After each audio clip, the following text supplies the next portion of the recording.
Bom dia, povo de Deus! Shalom Aleichem! A paz seja convosco, meus amigos! Tudo bem? Domingo não gravei o evangelho, tá, minha gente? Vou gravar somente de segunda a sábado, tá? Quando der, eu vou gravar sim domingo, mas não vou colocar domingo como prioridade, minha gente, tá? Mas o nosso estudo bíblico continua, tá? Que domingo sempre tem a liturgia bem feita, né? Ainda mais que foi do Espírito Santo, uma solenidade, né? Um dia solene e muito importante. Mas hoje vamos continuar na leitura de segunda-feira, tá, minha gente? Escutai, Senhor, a voz do meu apelo, sede meu amparo. Não me rejeiteis, nem me abandoneis, ó Deus, meu Salvador. A liturgia nos convida a viver intensamente o momento presente. É agora um momento favorável. É agora o dia da salvação. Abramos a mente e o coração para acolher as graças divinas que Deus nos oferece e termos forças para vencer o mal com o bem. Em nome do Pai, do Filho e do Espírito Santo. Meu bom Jesus, nosso Senhor, bom Jesus. Manda teu Espírito Santo, Deus Trino, que habita lá no alto das alturas, no céu. Senhor, tem de piedade de nós. Tem compaixão, Senhor. Nos perdoe pelos nossos pecados, pelas nossas ofensas contra o Senhor. Nos perdoe os nossos desagravos contra o teu sagrado coração, Senhor. Virgem de Pentecostes, Santa Nossa Senhora, Virgem de Pentecostes, Santa Maria, Mãe de Deus, rogai por nós. Intercede junto ao teu Filho e ao Espírito Santo. Tudo para a honra e glória de nosso Senhor, Deus Pai que vive nas alturas. Vamos para a leitura, meu amigo. Em nome do Pai, do Filho e do Espírito Santo. Pega lá sua Bíblia em Coríntios. Vamos para a leitura. 2 Coríntios, lá no capítulo 6. Vamos pegar, você pode pegar sua Bíblia, de preferência, né? Sua Bíblia. Se você não tem a sua Bíblia, pega o seu aplicativo, você já sabe que você pode baixar. Um minuto, gente. Bora continuar então, minha gente. Leitura, 2 Coríntios. Pegou já lá seu aplicativo? Lá no capítulo 6, do versículo 1 ao 10. Leitura da segunda carta de São Paulo aos Coríntios. Irmãos, como colaboradores de Cristo, nós vos exortamos a não receberdes em vão a graça de Deus, pois ele diz: no momento favorável eu te ouvi, e no dia da salvação eu te socorri. É agora o momento favorável. É agora o dia da salvação. Não damos a ninguém nenhum motivo de escândalo, para que o nosso ministério não seja desacreditado, mas em tudo nos recomendamos como ministros de Deus, com muita paciência, em tribulações, em necessidades, em angústias, em açoites, em prisões, em tumultos, em fadigas, em insônias, em jejuns, em castidade, em compreensão, em longanimidade, em bondade, no Espírito Santo, em amor sincero, em palavras verdadeiras, no poder de Deus, em armas de justiça ofensivas e defensivas, em honra e desonra, em má ou boa fama, considerados sedutores, sendo porém verazes, como desconhecidos, sendo porém bem conhecidos, como moribundos, embora vivamos, como castigados, mas não mortos, como aflitos, mas sempre alegres, como pobres, mas enriquecendo muitos, como quem nada possui, mas tendo tudo. Palavra do Senhor. Que leitura linda! Vamos diretamente para a nossa segunda parte da explicação. Então vamos para o capítulo 6, do versículo 1 ao 10. Então vamos lá, minha gente. Lá no capítulo 6, lembrando que Paulo estava exortando, né, os coríntios a não receberem em vão a graça de Deus, Receber o apostolado de Paulo como algo genuíno envolvia acolher como verdade seu evangelho da graça de Deus. A expressão em vão pode ser uma referência ao distanciamento de uma profissão de fé, que era apenas aparente e não verdadeira, e assim ir para a eternidade longe de Cristo. Ou não desenvolver um caráter semelhante ao de Cristo, nem fazer boas obras por ter uma vida de apostasia, e assim ter suas obras queimadas quando Cristo as julgar. Você vai ver em Mateus essa referência, capítulo 28, você vai ver em Coríntios, 1 Coríntios, capítulo 3, do versículo 12 ao 14. No versículo 2 do capítulo 6, o contexto maior de Isaías, capítulo 49, no versículo 8, era a restauração de Deus, que finalmente viria a Israel, o povo do pacto. A citação de Paulo mostra que acreditava que este tempo chegou agora, com a encarnação, morte e ressurreição de Cristo. As expressões agora e dia de salvação se referem, de maneira geral, ao tempo entre a primeira e a segunda vinda de Cristo. Em particular, elas se referem ao momento em que uma pessoa ouve as boas novas. Não deve haver demora em responder. Versículo 3. A expressão não dando em nada ocasião de tropeço é uma referência ao caráter e às ações de Paulo, abertos para quem quisesse ver. O ministério da reconciliação compensava todas as dificuldades que Paulo suportou. A lista dos versículos do 4 até o 13 não é uma autorrecomendação como a dos falsos mestres no capítulo 3, no versículo 1, e sim um panorama das ações de Paulo como ministro designado por Deus, provando o caráter e a origem de seu ministério. Do versículo 4 ao 5, o livro de Atos relata casos específicos de sofrimento de Paulo. Esta parte da lista inclui experiências fisicamente dolorosas. De uma perspectiva humana, estas experiências foram inúteis e desnecessárias, a menos que o evangelho seja verdade. Do versículo do 6 ao 7, esta parte da lista focaliza traços do caráter e realidades espirituais percebidas apenas com os olhos da fé. Sobre a armadura da justiça, ver Efésios, capítulo 6, do versículo 10 ao 20, para uma discussão completa acerca da armadura espiritual.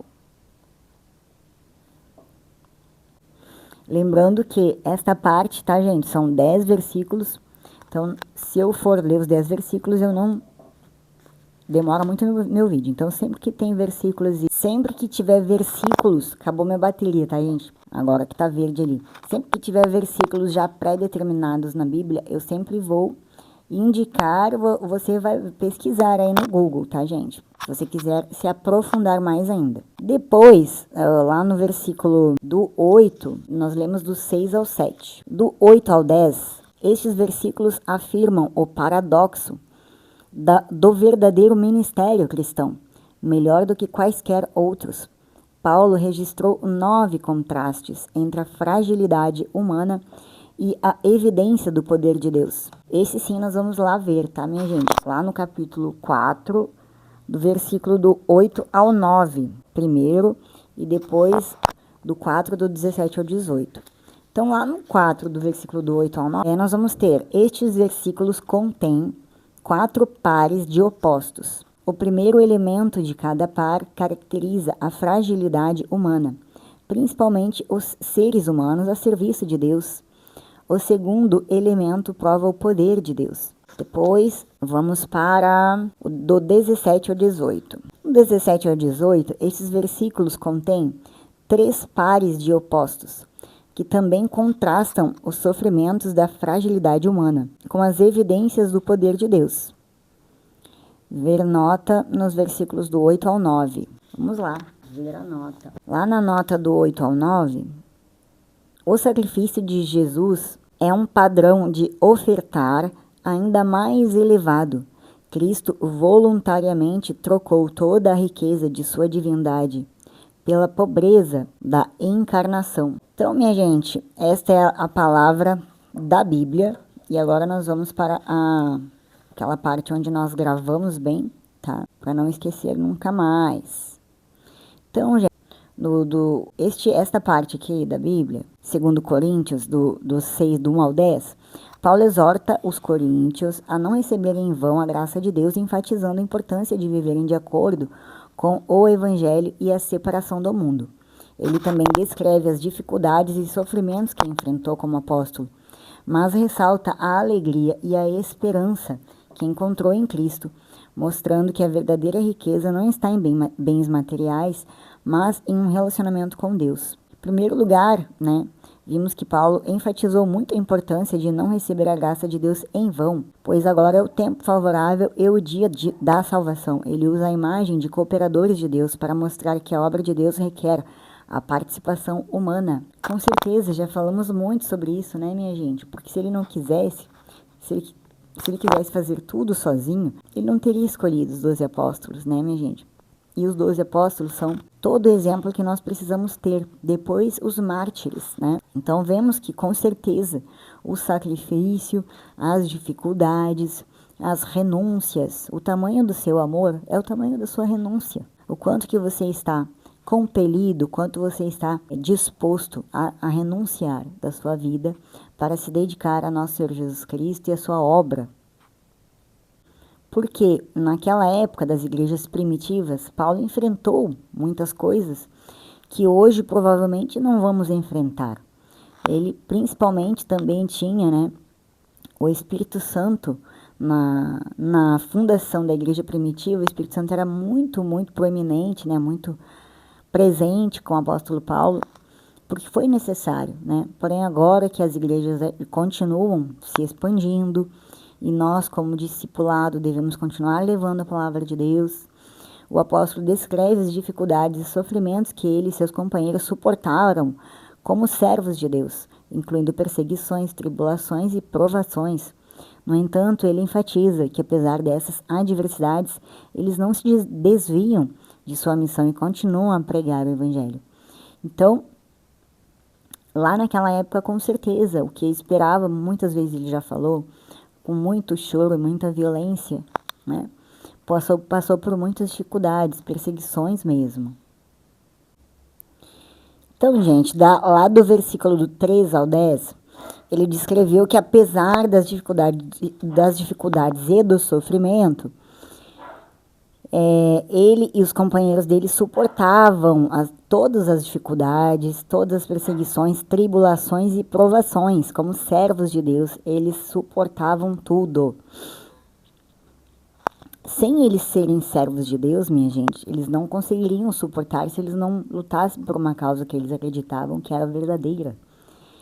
Do versículo do 4 ao 5, Paulo lista várias tribulações que enfrentou. Aflições, angústias, necessidades, perseguições, dificuldades e opressões.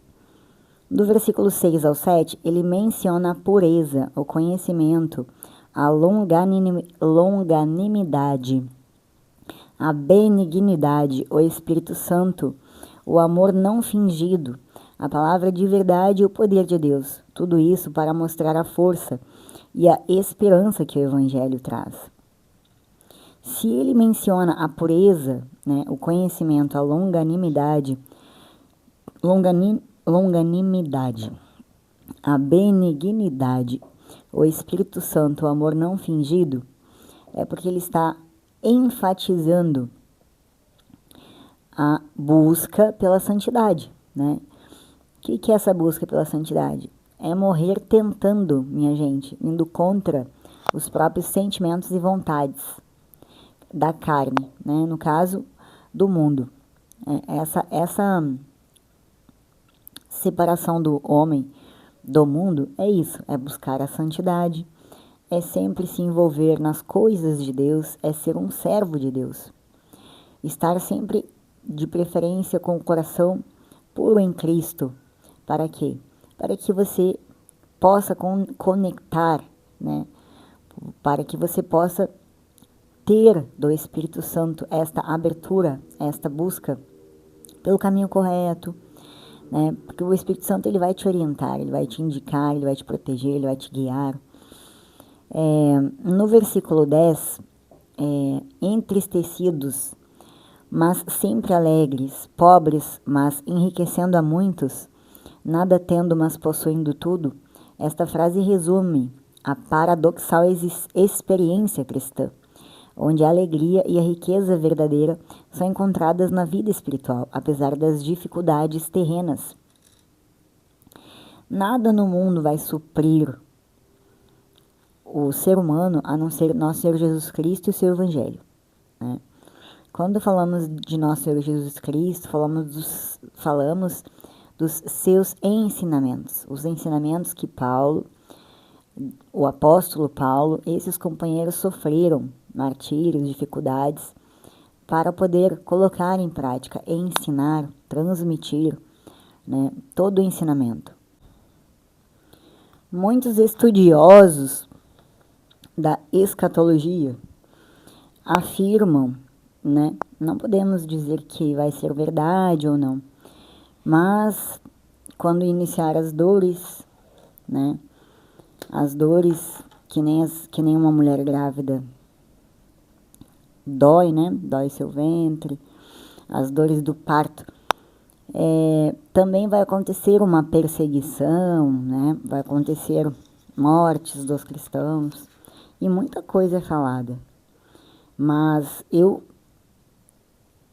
conforme a Bíblia nos ensina, não devemos nos preocupar, nem ficar ansiosos, né? Lembrando que somos humanos, não temos como não ficar tristes às vezes, ou ansiosos, ou nervosos, ou angustiados, né? Porque pessoas que sentem muito, né? Que têm um coração que sente muito, um coração que sofre, que se coloca no lugar do outro, né? Ele sente muito, então ele sofre.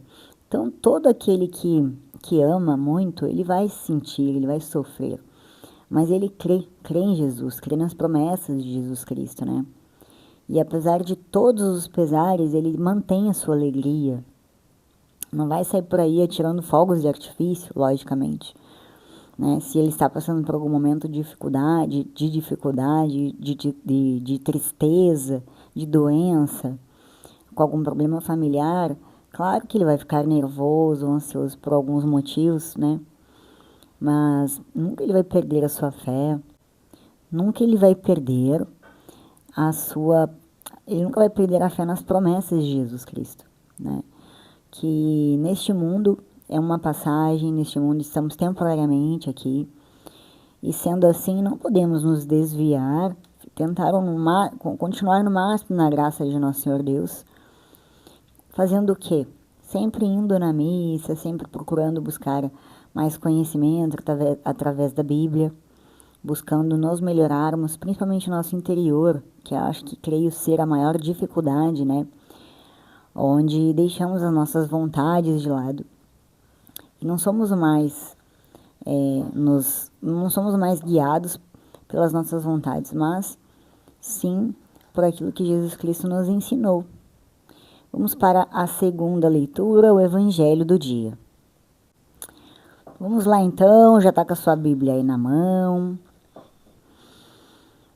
Mateus, você vai pegar a sua Bíblia em Mateus, capítulo 5, do versículo 38 ao 42. Vossa palavra é uma luz para os meus passos e uma lâmpada luzente em meu caminho. Proclamação do Evangelho de Jesus Cristo, segundo Mateus. Naquele tempo, disse Jesus aos seus discípulos: Ouvistes o que foi dito, olho por olho e dente por dente. Eu, porém, vos digo, não enfrenteis quem é malvado. Pelo contrário, se alguém te dá um tapa na face direita, oferece-lhe também a esquerda. Se alguém quiser abrir um processo para tomar a tua túnica, dá-lhe também o manto. Se alguém te forçar a andar 1 quilômetro, caminha 2 com ele. Dá a quem te pedir, e não vires as costas a quem te pede emprestado. Palavra da salvação. Vamos para a explicação. Vamos para a explicação então, minha gente. Lá no capítulo 38, no capítulo 5, do versículo 38 ao 42, tá? No 38 agora, do 38 ao 39. Jesus explicou que olho por olho foi dado não como uma ordem para a vingança pessoal, mas como um princípio para orientar os tribunais na determinação de punições apropriadas. O tapa na face direita era um tapa com as costas da mão, que era tanto afrontoso quanto injurioso. Para este ato, a lei judaica impunha uma penalidade que era 2 vezes aquela por um golpe com a mão aberta na face esquerda. Deste modo, vemos que Jesus instava aos seus discípulos que não buscassem a vingança até mesmo contra o tipo mais ofensivo de golpe. As palavras "não resistais ao mal" não indicam, todavia, que não deveríamos buscar a justiça ou nos defender quando ameaçados de sérios danos físicos. No versículo 40, demandas frívolas eram raras em Israel no primeiro século, pelo que a demanda aqui descrita provavelmente seria uma queixa legítima, que o queixoso muito provavelmente ganharia. Geralmente os acusados ficam transtornados no caso de julgamento ir contra eles, do julgamento ir contra eles. Porém, Jesus ordenou que seus discípulos buscassem a reconciliação com seus oponentes e fossem muito além das exigências legais a fim de fazer reparações. A lei judaica permitia que um oponente movesse uma ação judicial para possuir uma veste interior, a túnica de um ofensor. Normalmente era uma túnica de mangas que se estendia até os tornozelos e era feita de lã ou de linho. Elas podiam ser valiosas e eram muitas vezes usadas para permutas ou para pagamentos. A capa era um manto ou agasalho exterior.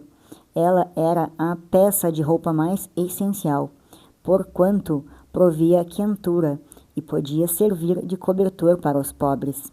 Com base em textos do Antigo Testamento, tais como Êxodo, capítulo 22, do 26 ao 27, e Deuteronômio, do 24, do 12 ao 13, a lei judaica insistia que a capa era isenta de sequestro por parte dos tribunais. Tomar a capa era uma punição muito severa. Deste modo, Jesus ordenou que seus discípulos, ao buscarem reconciliação com um oponente, fizessem mais do que os tribunais permitiam.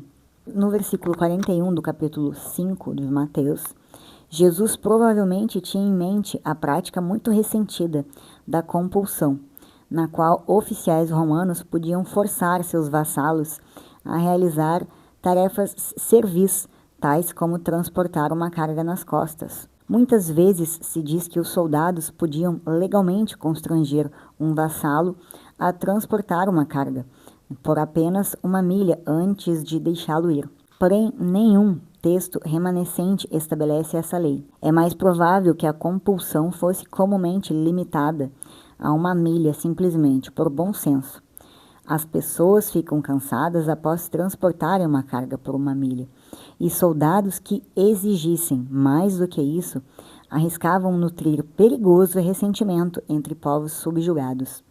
Em contraste com isso, Jesus disse que seus discípulos deveriam carregar o fardo de seu opressor por obrigação pela 1ª milha, mas então deveriam exceder todas as expectativas ao irem 2ª milha como um ato de amor e serviço. No versículo 42, também o último, visto que todo este parágrafo é dedicado ao ensino de Jesus contra a retaliação. Este versículo proíbe que os discípulos busquem a vingança contra oponentes, ao lhes recusarem ajuda em uma ocasião de necessidade.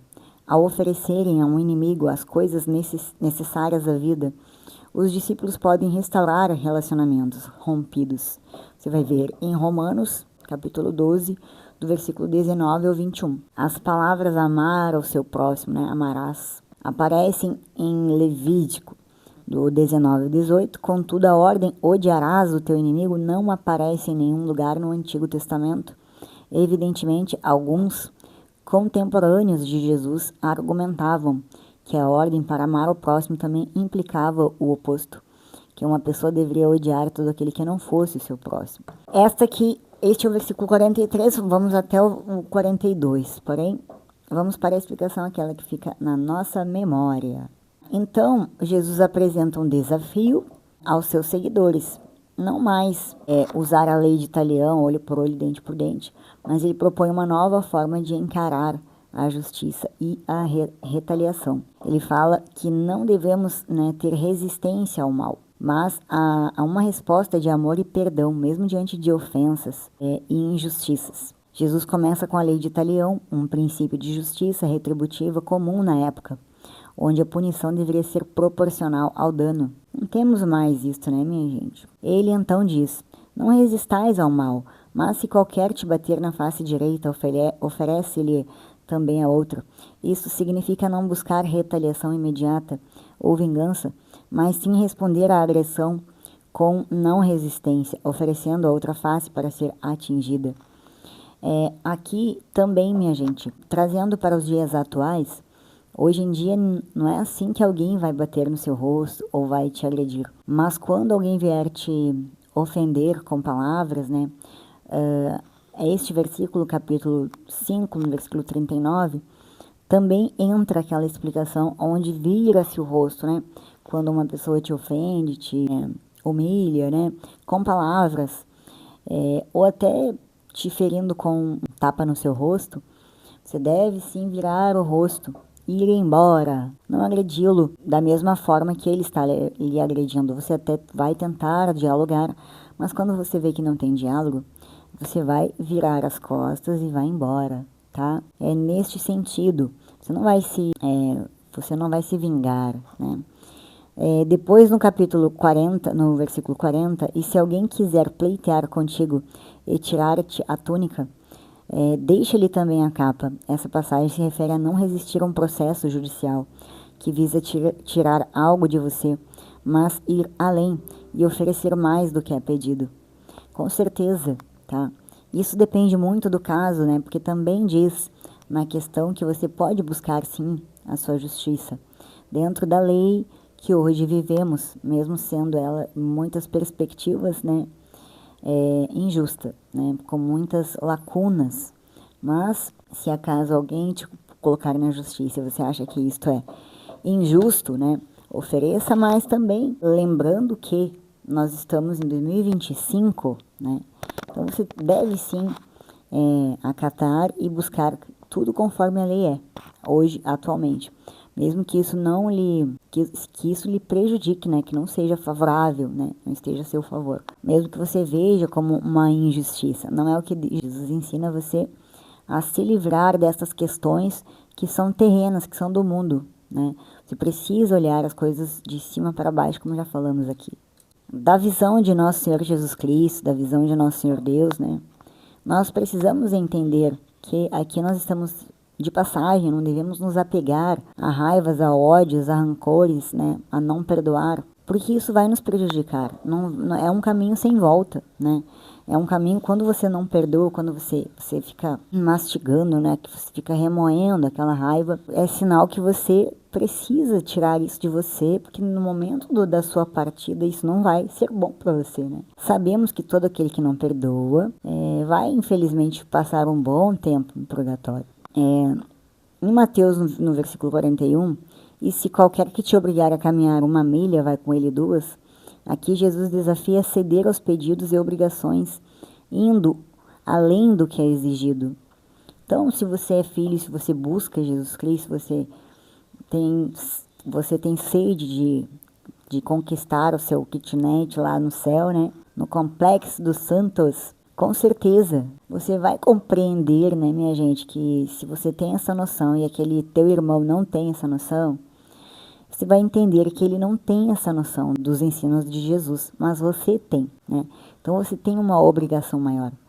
Você, quanto maior o seu entendimento, o seu conhecimento, maior é o seu servir, maior é a sua doação, porque o outro não entende os planos de Deus, de Jesus, não entende os ensinamentos, né? E se você entende, se você compreende, você precisa colocá-lo em prática, com certeza, da forma como Jesus ensina, não guardando rancor, não guardando mágoa.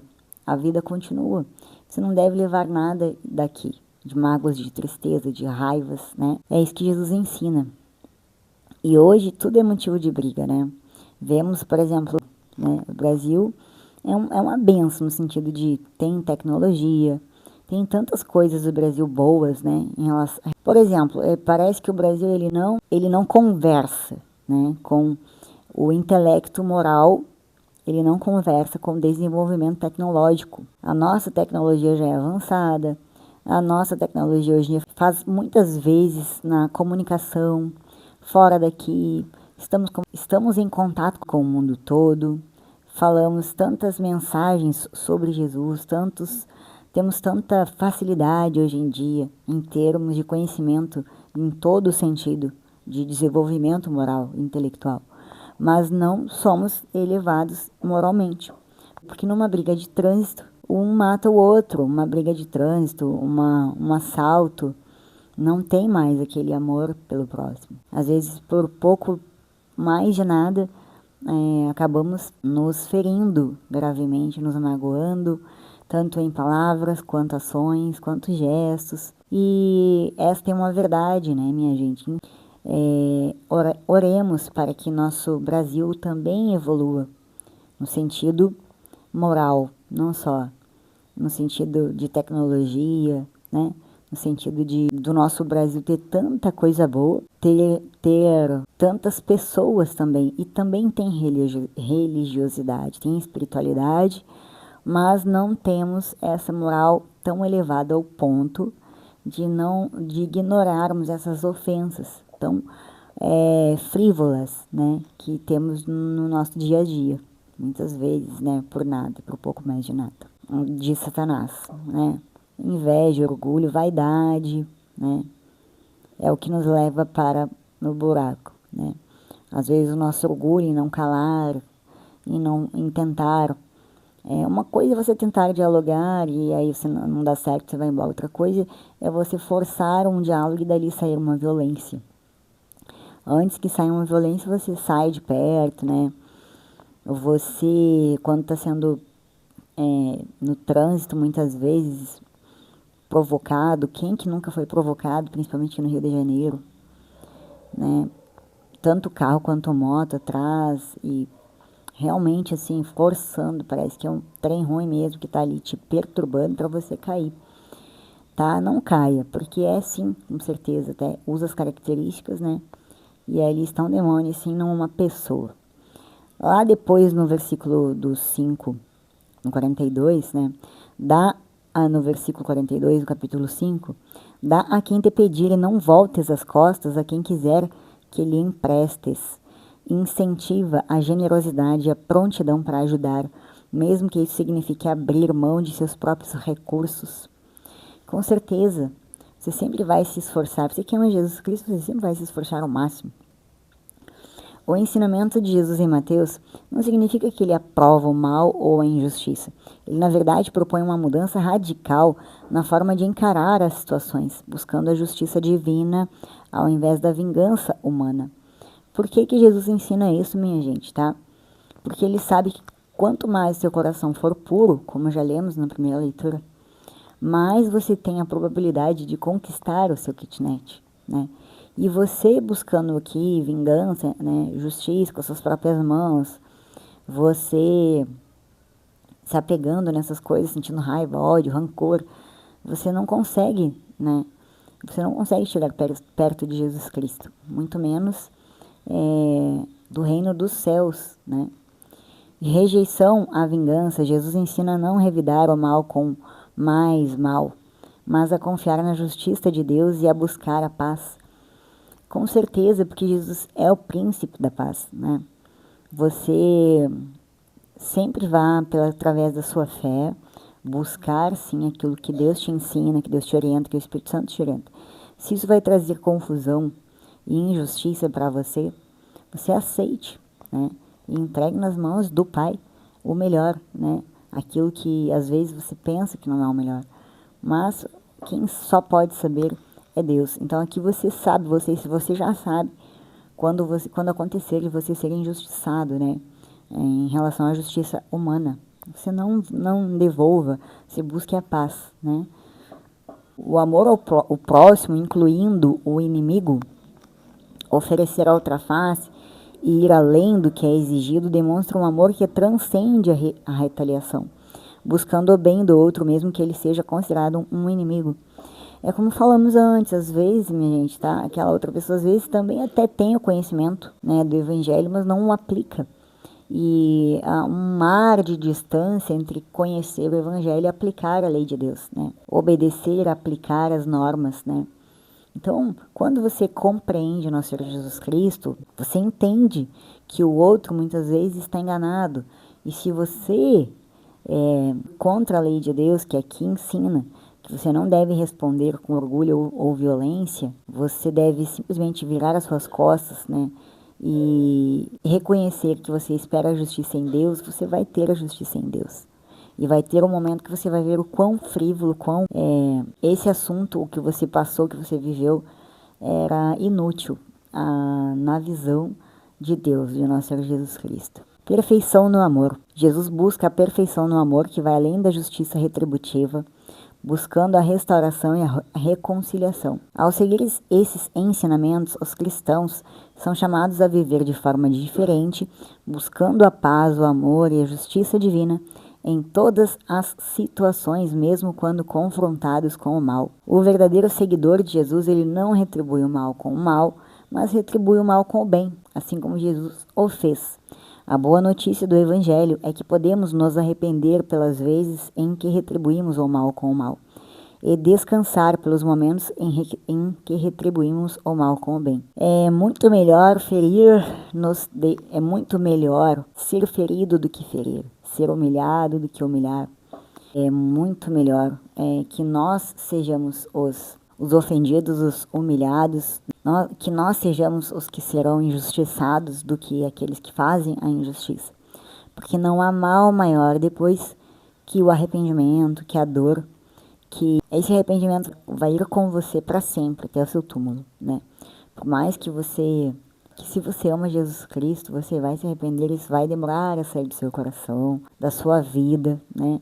E você vai sentir um peso mortal dentro de você. Muito melhor é quando você olha para trás e pensa, graças a Deus não fiz aquilo, não maltratei, não injuriei, não fiz nada, né? Deixe que você esteja injuriado, deixe que você seja difamado, porque a justiça de Deus, ela tarda, mas não falha, né?